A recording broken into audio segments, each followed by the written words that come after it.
results that federal programs and these training programs just don't work. Matter of worse than that, they're a giant waste of taxpayer money. David Williams knows this better than anyone. He is the president of the Taxpayers Protection Alliance. David, I'm always constantly amazed at this administration's ability to take and see and observe empirical data and then completely disregard it and go out and think that somehow this time, it's not going to, it's going to work. Well, it really is amazing. You saw the stimulus back in 2009, and we were promised that the unemployment rate was going to come down. It went up. Yeah, I know, Dave. I know, but this is, we're talking about job training here. We right. just got a research report back that says, and you got a bunch of these things on your list, that there's not moving the needle at all on these unemployment programs, of which we have some 47 or something.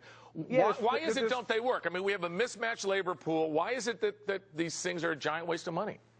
What's happening is there's no evaluation of the individual programs. That's interesting.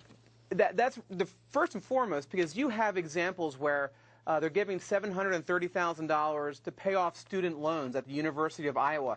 Not exactly a job training get me on that program. I want that.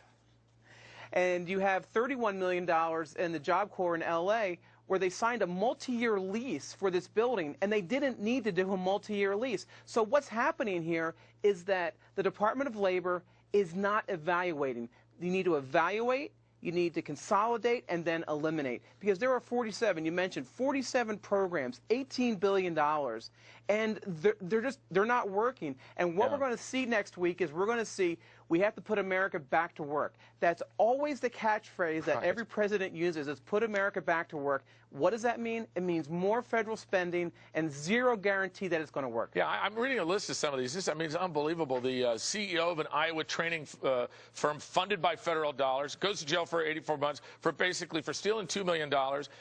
And then they allowed it to go on. And they caught him 5 years later. It's like it's every one of these programs has been riddled with failure. Isn't there a better way? I mean, have you got a better idea?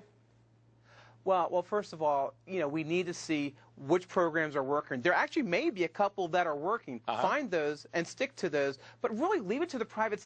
We can cut taxes even further and say, if you train people, you get a tax break, and that gives more incentive to keep these people on the payroll and not just to throw money at a problem and then close your eyes. So I think that you need to work with the private sector to make this happen, because the government does not create wealth.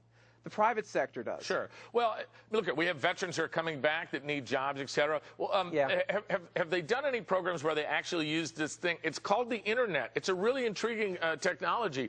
And you distribute these courses and skills. People do it at their own speed. We have tens of millions of people who've graduated successfully. Why aren't new technologies being tried when other stuff clearly does not work? Well, the federal government is horrible with technology. Jeez. I think it takes them 6 to 8 years to purchase new computers. And you know what that means. In 6 to 8 years, you have a whole new operating system. You have, a whole new dynamic in technology. So let's not even get into that aspect of why it's not working with technology. But I think what people are looking for, and what I'm looking for, is a little bit of common sense. And Senator Coburn put out this report that you're referring to with these examples. What is the next step? What is the next step to say, whoa, wait a second, let's not spend any more money on this program, let's rescind the funding? But it doesn't happen. There's never the next step, and we need that. All right, well, David, obviously the unions are the ones who are making a call here, because they love these retraining programs. This allows them to give another reason to have their union members pay dues. Why don't we just admit it, that the unions are the ones that have the unions pay for this out of their own money? Well, and the speech next week is heavily going to go towards the unions.